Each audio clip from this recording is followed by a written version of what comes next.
I love teaching and I love farming. I do both, which is kind of insane, but both labors of love, so I do it.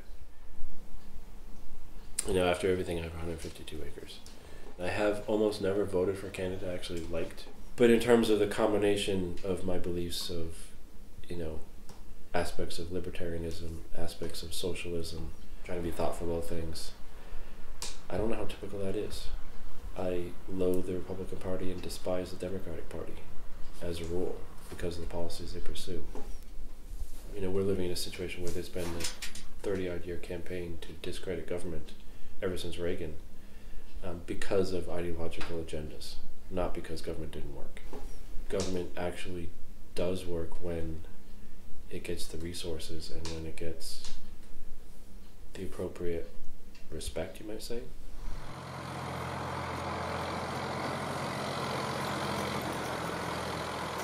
What people want as far as legislation has no bearing on what actually gets passed. It's what special interests want. That has every influence on what gets passed. That's never spoken about. But to have those conversations, I mean, every society that's ever been functional has had intense conversations about what are we doing, how are we doing it, why are we doing it, what are the outcomes. And we really don't have those kind of conversations. The clacking your nails is probably going to be, it's going to have to be edited out. Is this going to be annoying to have her coming and going, or just add character? After a lot of thinking, I ended up voting for Hillary Clinton. Not that I liked it, but you know, I thought long and hard about voting, you know, third party, and I'm not opposed to that. I'm not worried about splitting the vote and all that stuff. But ultimately, I didn't think that Jill Stein was actually going to be a good president, and the idea of Donald Trump just scary. You know, it spoke to the whole thing. Why are working class people voting against their interests? And the punchline was they're not, because Democrats have never been doing anything for them either.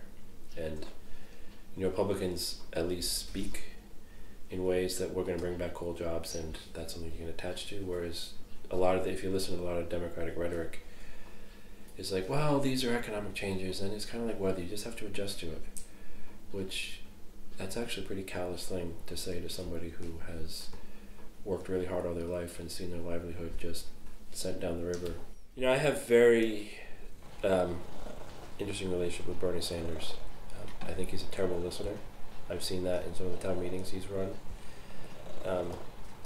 I have a very big issue because of the snowmobile trail out there, 55 feet from my house. He's the one who secured the funding for that. Socialism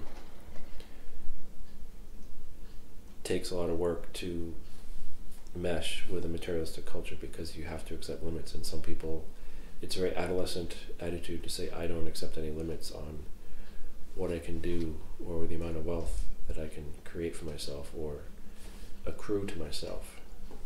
So I think being a farmer and being out and about and working with natural systems, you come to appreciate there are limitations. There's only so much that can be done. Vermont is still one of those places in the country where most of the towns still have a very strong sense of community, and that means there's an understanding we have to work together to get along, because otherwise things aren't going to work. You know, we have the ability to live in a very comfortable environment where we just see people who are pretty much similar to us. This was the first place in the country to outlaw slavery. This was the first state to recognize any kind of union between same-sex people, although it's also interesting there was a very powerful backlash against that. You know, so we lead in terms of change, but then there's a reaction against it. So what's important is to continually question, you know, or to have the attitude, I may think this, I may believe this, but that doesn't mean it's right.